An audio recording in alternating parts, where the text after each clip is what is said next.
Good morning, good morning, good morning, and welcome to the Columbus Urban League, where we are here to empower our community and change lives. I'm Stephanie Hightower. I am the president and CEO of your Columbus Urban League, and I'm here to say welcome.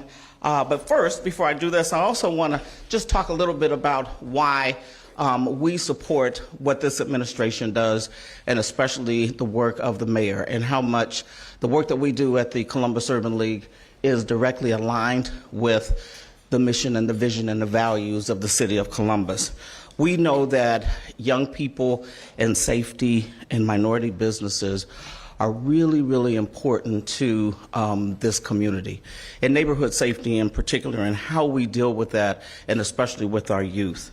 And so we have been fortunate to work with the city, with the mayor, with the Office of Violence Prevention, to implement two what we think, very exciting programs that are here for our youth, but also really deal with public safety. And so the first one I want to talk about just briefly is the Neighborhood Violence Intervention Program. Thank you to Director Rena Shack and team for continuing to allow us to implement this program. And what it does is it provides high-touch violence prevention and intervention of the crimes that are rising in targeted neighborhoods. We've been doing this for over 11 years, and we really appreciate the opportunity to continue to serve our young people with these intervention strategies that are making our neighborhoods safe, but also giving our young people an opportunity for resources, for their families, for job and education opportunities, and really to get them on the right track. The other program is called Strive Toward Empowerment and Purpose. It's STEP is that program, and this is a diversion program, and it's an intervention program in partnership again with the city and Franklin County Municipal Courts. And what it is it's a resource for our youth and their parents. We want to try to help them to develop conflict resolution and develop education to promote healthy families and especially healthy adolescents as they move forward. So these two programs, again, are directly aligned with our values here at the Urban League. We are grateful for the opportunity to serve. And with that, to talk more about what's going to be up on the horizon as the mayor develops what's going to be coming in the future with our budgetary means, I want to introduce our mayor, my friend, my former school board colleague, Mayor Andrew Ginther.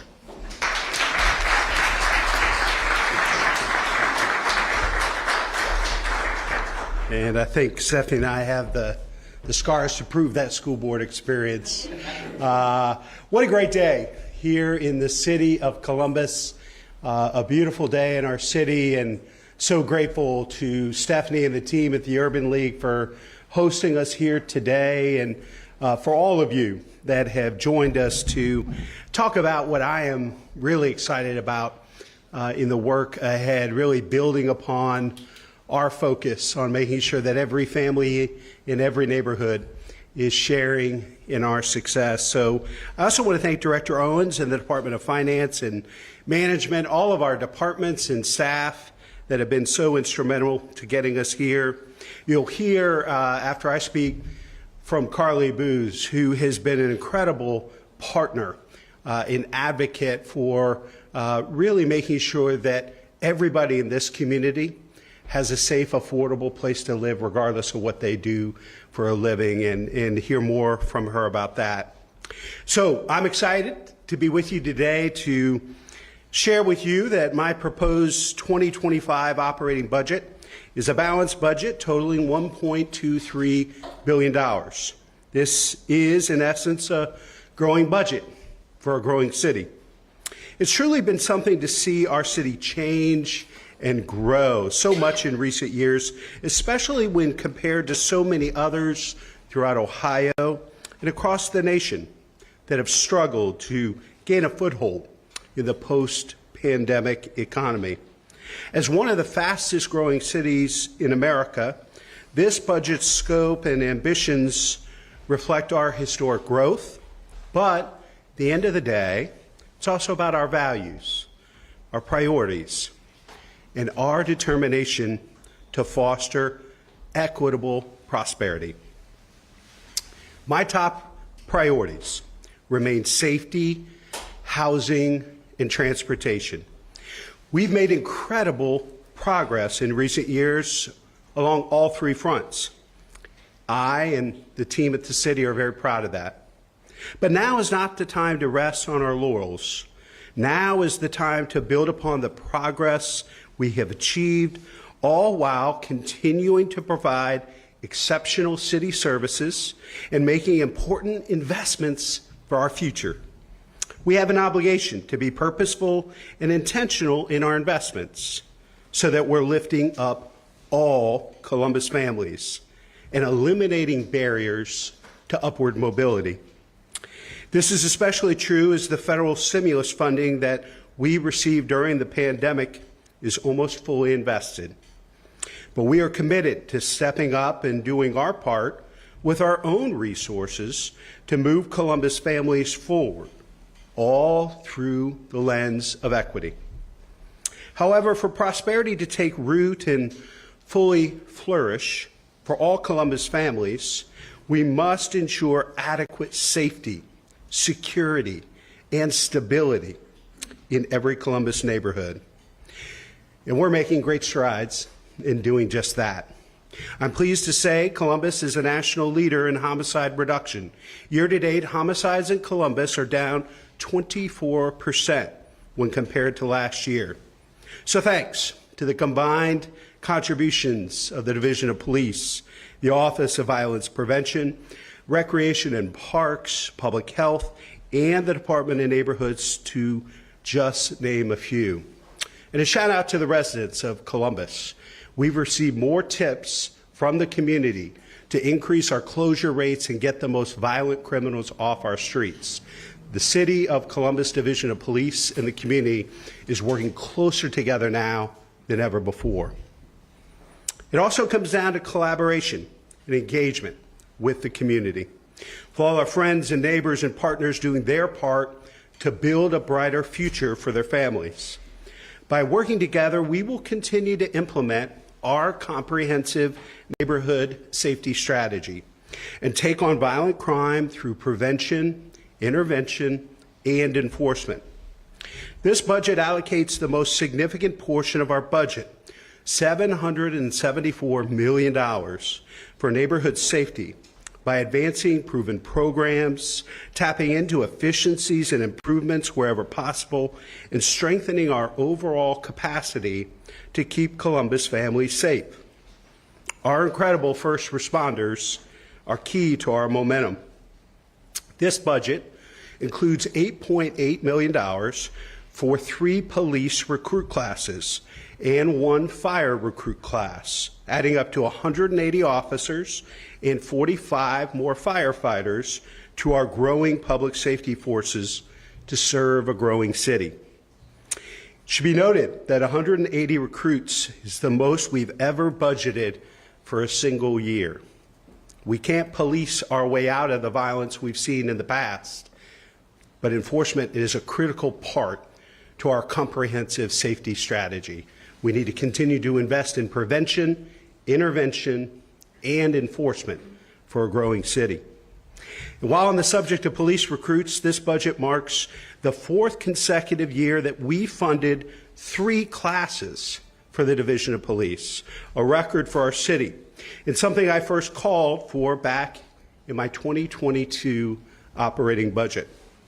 There's also $1.4 million for our police and fire cadet classes, which has enabled us to recruit our largest and most diverse classes of incoming officers and firefighters in city history by connecting with young adults who aspire to make a positive difference. And I'm proud to say they're joining the ranks of our public safety forces. At CPD, 18 cadets are currently serving our neighborhoods as officers, with another 5 enrolled at the academy. Over at the Division of Fire, 37 cadets have gone on to become firefighters, and another 9 are in the Recruit Academy as we speak. We're committed to equipping our public safety personnel, newcomers and veterans alike, with the tools they need to do their jobs well and to serve an increasingly diverse community with new resources that will translate text to 911, that are placed in different languages, as well as new capabilities to text video to 911 in the event of an emergency. We're putting $400,000 towards bringing these new systems online. And at the same time, we're committed to continuous improvement. Zone 6, which is where we are here today, also encompasses parts of Linden, Milo Grogan, and the Near East Side, is on the forefront of some of our most innovative efforts. One example to share with you all today, Chief Bryant has been piloting a new program here that devotes the same resources to investigating non-fatal shootings as we would normally be devoted to investigating a homicide. This is about disrupting the cycle of violence because we know there's a very small population driving the majority of gun violence in this community, and many are repeat offenders. Often the difference between a fatal and a non-fatal shooting comes down to millimeters in medical intervention. This is about catching and stopping shooters before they become killers. So far, this new pilot has helped drive up our case closure rates and support individuals impacted by violent crime. And we hope to expand this program to other parts of our city in the coming years. We're also taking a look at our other prevention and intervention efforts that are already in effect citywide. There's $200,000 for an assessment to expand our alternative crisis response programming and better address the diverse needs of a growing city. This is especially important as the new Franklin County Mental Health and Addiction Crisis Center prepares to open its doors next spring. Our neighbors who are battling mental health and addiction challenges belong in treatment, not in prison or the emergency room. We have an obligation to be there for everyone in our community and to empower them with the support and services they need to thrive in the years ahead. But there can be no discussion about the future of growth of our city without talking about housing. 2 years ago, I announced the Columbus Housing Strategy, which calls on our region to build 200,000 new housing units over the next decade, so we can welcome all the new residents joining our community while remaining an affordable place to live for those who were born and raised here. I'm pleased to report we're already seeing some positive indicators that the housing market is moving in the right direction. Residential building permits in Columbus are on track to be up 21% over the last year, which shakes out to nearly 6,500 new residential units.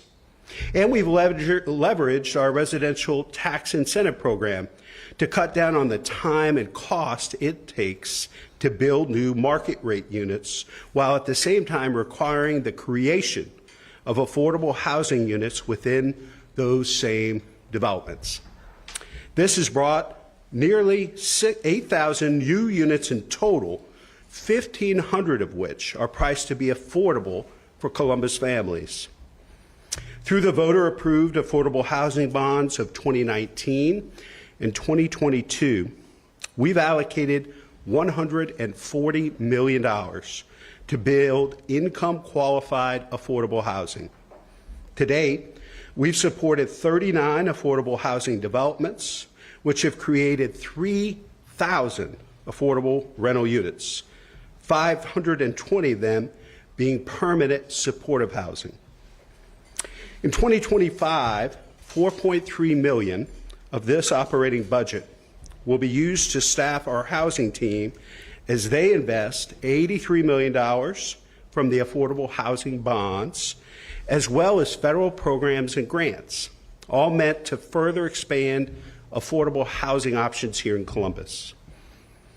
Additional progress is on the horizon in 2025 as builders continue to use the updated zoning code that was developed and passed earlier this year via the Zone In initiative. The code changes we implemented have the potential to create 88,000 new homes along our city's key growth corridors over the next 10 years. And this operating budget will fund our ongoing pursuit of zoning reform as we explore how our city's zoning code can be further improved to ensure inclusive, affordable, and welcoming neighborhoods for all. The data is proving that we're turning the tide of our housing crisis, but there are families hurting right now in neighborhoods throughout our city. Our housing shortage is enabling bad landlords to exploit vulnerable neighbors, charging too much and offering too little at properties like Latitude 525 or Colonial Village. That's why this budget includes $10 million for human services grants that will go to community nonprofits dedicated to assisting our city's most vulnerable neighbors with meeting their most basic needs, including housing and facilitating equitable, affordable access to the essentials of life. And that brings us to my third key priority as we look to the years ahead, and that is transportation. Just last week, voters showed up in support of Link Us and overwhelmingly passed Issue 47. This is our region's comprehensive transportation plan, the most transformative investment we could possibly make in our transportation came not from my budget, but from you, the people of Central Ohio, the voters, and I'm grateful for your readiness to invest in our future and equitable access to transportation. The people of Columbus and Central Ohio are optimistic about their future, and they continue to invest in themselves, whether it's economic development, whether it's transit, whether it's education, whether it's housing. The future is very bright in this community. The people of Columbus and Central Ohio are ready to greet the new dawn. This effort will install at least 5 rapid transit bus lines along major growth corridors and build more than 500 miles of sidewalks in communities across Central Ohio. Everybody who lives within the COTA service area will benefit from Link Us with transit-supportive infrastructure projects and transit-oriented development. It's going to take some time for these improvements to take shape. The budget I'm proposing today will continue to provide funding for the planners and engineers who will bring our Link Us vision to life.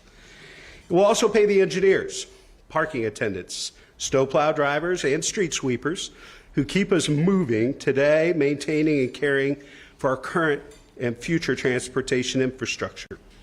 In total, we're looking at $35.4 million for these personnel. Essential and everyday core city services. That's what makes local government so impactful. And as always, that's what lies at the heart of this general fund budget. To that end, there's $18.4 million to maintain the city's weekly recycling program, including bi-weekly yard waste pickups. $6.9 million for hotspot inspections to take on illegal dumping. It's been a huge success and something that community and neighborhood leaders have been calling for, and we've continued to grow since we put it in place in 2019.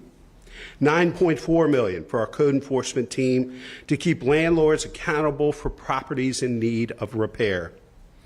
$26.8 million for summer, after school, and job readiness programming to keep Columbus youth safe and engaged all year long. Prevention, intervention, and enforcement, a comprehensive and balanced approach. There's also $1.6 million for new full-time employees in our Department of Technology and $2 million in new funding overall to maintain and to fortify our technological infrastructure. The cyber attack last July served as a stark reminder of the pressing need to continually invest in and improve both our physical and technical environments. This will undoubtedly be the first in a series of new investments in this area in the coming year. And we will continue to bring the totality of our resources and our focus to bear as we come to fully understand the circumstances surrounding the cyber attack and what must be done to face threat actors who are getting more and more sophisticated by the day. Again, this is about maintaining and accelerating our tremendous progress as a city. We're making smart investments and seeing tangible success. Whether it's improving neighborhood safety, building more affordable housing, and more housing of every kind at every price point to accommodate the growth we're experiencing, or laying the groundwork for game-changing transportation infrastructure that will materialize in the years ahead. We have a lot to be proud of, and we have a lot of work to do. I've shared some of the numbers that I'm particularly proud of and our top priorities for this operating budget. But I want to invite Carly Booz of the Affordable Housing Alliance of Central Ohio to the podium to discuss the progress she's seeing firsthand and why safe, affordable housing is important to the future growth, not of just this city and this county, but this region. Please welcome Carly.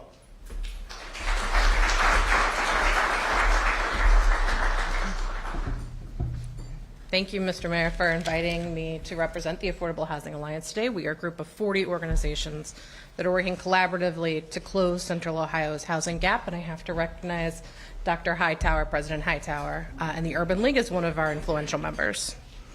When the mayor did ask me to join today and share some of my reflections on Columbus's progress towards meeting our housing needs, I thought of a passage from one of my favorite authors, Clarissa Pinkola Estes, and she wrote, "It has been proven over the centuries that being different means standing at the edge. It means one is practically guaranteed to make an original contribution, a useful and stunning contribution to her culture." Columbus, together with the rest of the country, has been standing at the housing edge for many years. We and too many across this nation have watched evictions rise and housing starts fall.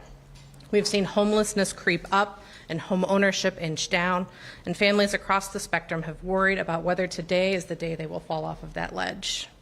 And it's tempting to watch this and to feel exhausted and to think that these numbers can only trend in one direction, the wrong direction. But doing so forgets that leaning over the edge is the definition of potential energy. It is a powerful catalyst, it is incitement to change, and is the precursor for all progress. And there's no better proof than Columbus. We didn't just lean over that edge, we jumped off the cliff, and instead of falling, we are flying.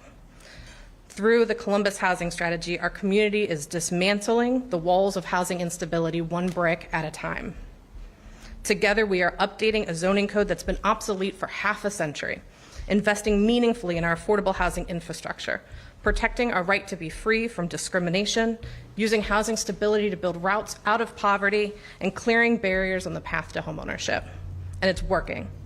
Every year, fewer and fewer and fewer of our people are living on the brink of housing loss.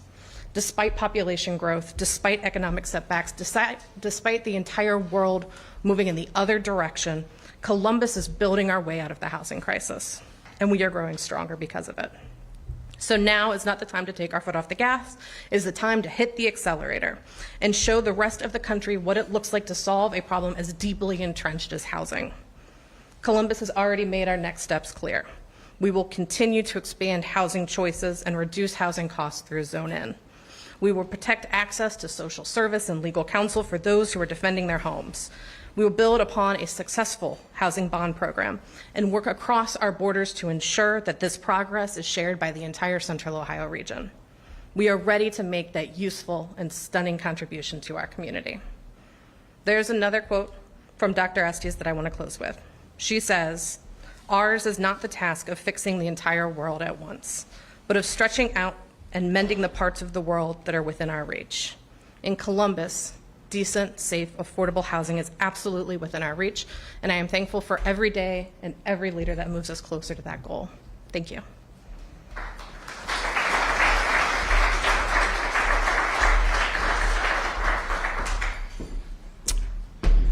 Excited to take questions from the press. Mayor Ginther, with the investment in IT, the director of the DOT has said for the last couple of years he's asked you and council for additional funds to Is this funding too little too late? We've invested $12 million over the last 5 years, improving our efforts around cybersecurity. Clearly, we're going to do more, and this proposed budget includes more staff within the Department of Technology, and I think you're going to see in the coming years, a pretty significant investment that at least matches that and maybe exceeds that investment over the last 5 years into other capital infrastructure. Mayor, you mentioned the investment to hire 180 new police officers. According to the FOP, CPD is down by about 200, and that's because about 100 officers left the force last year.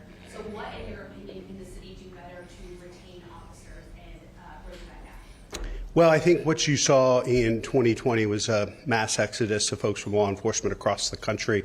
What you've seen here in Columbus, this is a steady increase. I think, the chief speaks for the Division of Police, not the FOP, and what she is saying is that we've had great success with our recruiting of officers, and we have invested, as you know, this is the 4th year we'll be investing in 3 police classes, first time in the city's history.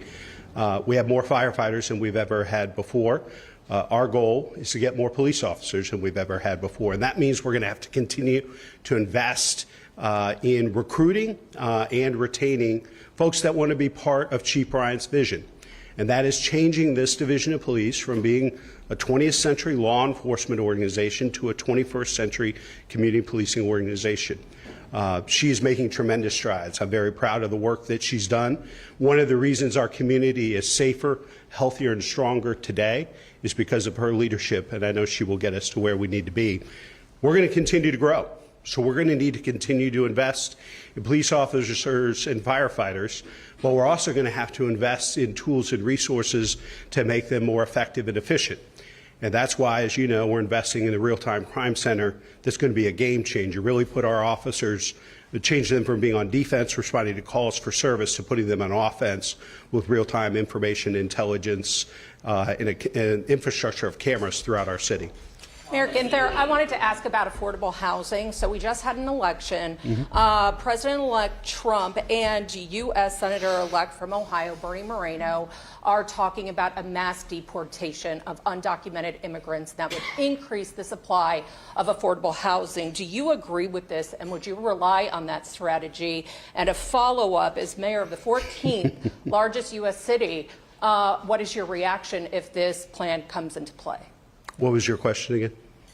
Do you agree that a mass deportation would increase the supply of affordable housing? Here's the deal. I'm not going to respond. And see, I've been mayor when Trump was president before. I'm not going to respond to every tweet. I'm not going to clap back at every comment the president makes. Here's the deal.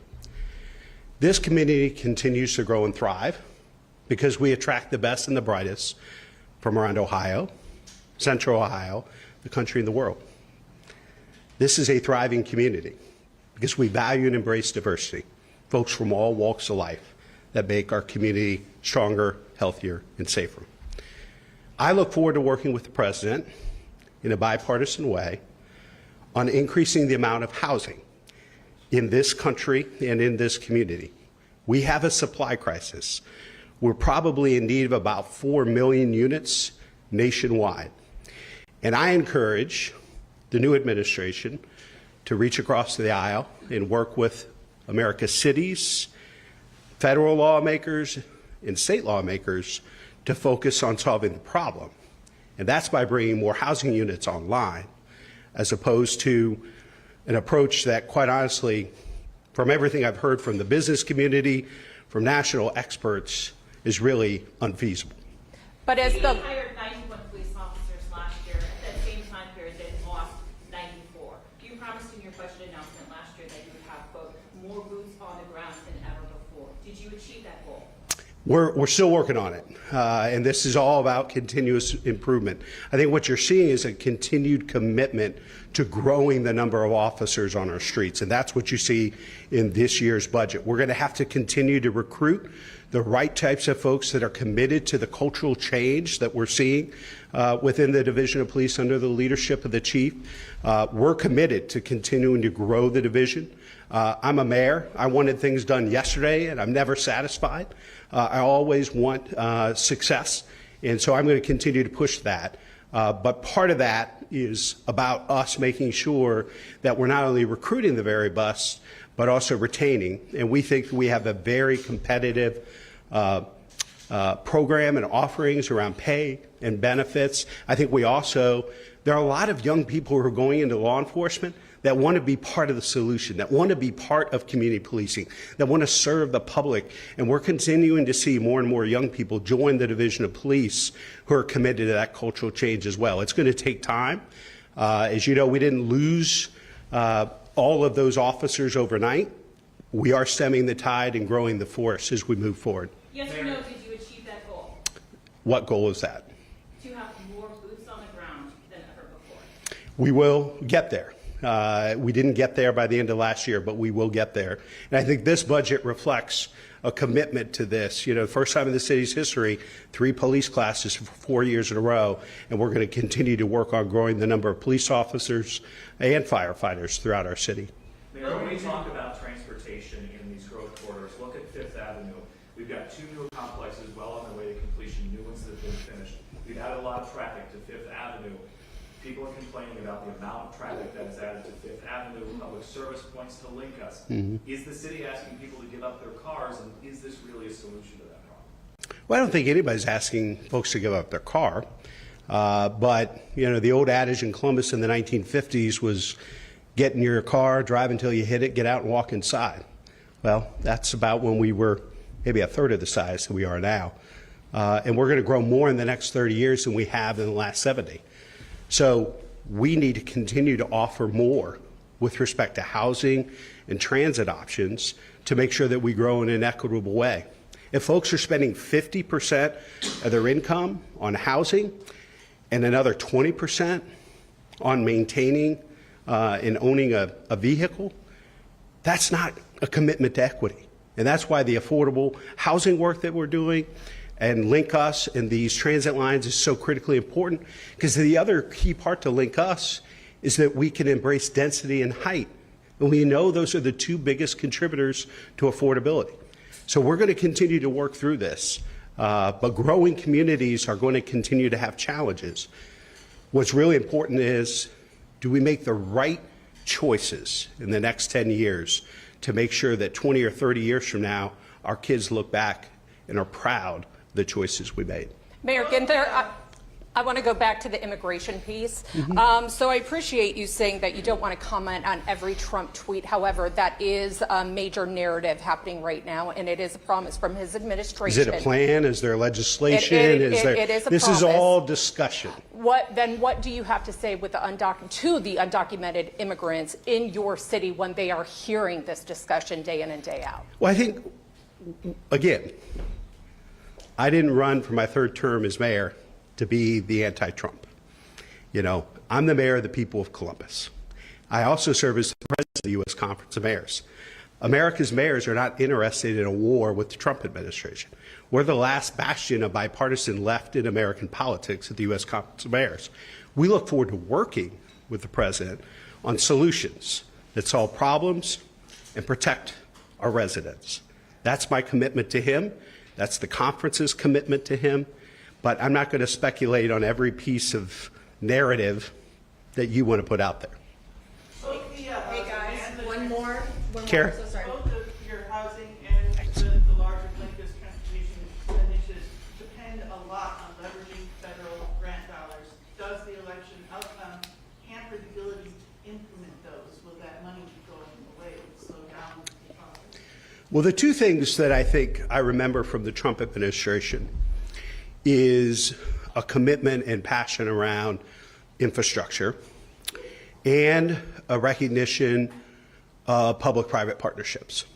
So I think both with Link Us and a lot of our regional housing strategy and coalition work that we'll be sharing in the weeks ahead, I think they will be very attractive to the president-elect and the Trump administration based on our experience and what we saw out of them in their term a few years ago. Why only one new fire class when you had 3 last year? They're just understaffed as CPUs. That may be your opinion. I think we have more firefighters now than we've ever had before in our city's history. We're going to continue to grow there. Obviously, we need to continue to increase the number of police officers and firefighters, and we believe that police, based on where staffing is right now, is a higher priority. Mayor, I want to go back really quickly just to safety. Safety is something that people, our viewers, the community members have told us is their number one concern. We spend so much money on it every year, yet people are still telling us they don't feel safe. Their cars are getting broken into, stolen, those low-level crimes. How do we make people feel secure in the city right now? Well, I think continuing to share facts and statistics and accurate information as opposed to sensationalizing or dramatizing or taking advantage of particular situations for clicks and views is one thing. I think the other thing is continuing to invest in this comprehensive safety strategy, one that invests in enforcement, prevention, and intervention, because the statistics are what they are. We know that non-fatal shootings, felony assaults, homicides are all down dramatically. And so we need to continue to tell that story and engage with the public about how they can be involved, joining a block watch, hiring our young people, engaging with folks that are in intervention programs that need a new path forward. Because we need everybody to be part of this solution. The police cannot solve this safety issue alone. We need the faith community, we need the public, we need the business community, all to be part of this solution. Considering safety is a priority of yours, why was an email just sent out to CPD units like homicide and the assault squad for not to work any overtime? I'm not even aware of your email. I don't know what that is, so I'd be happy to follow up with you. Yeah, Lacey, we'll get going on it. I don't think I was on the email distribution you're referring to. If you guys have any questions, come to me. We'll stick around.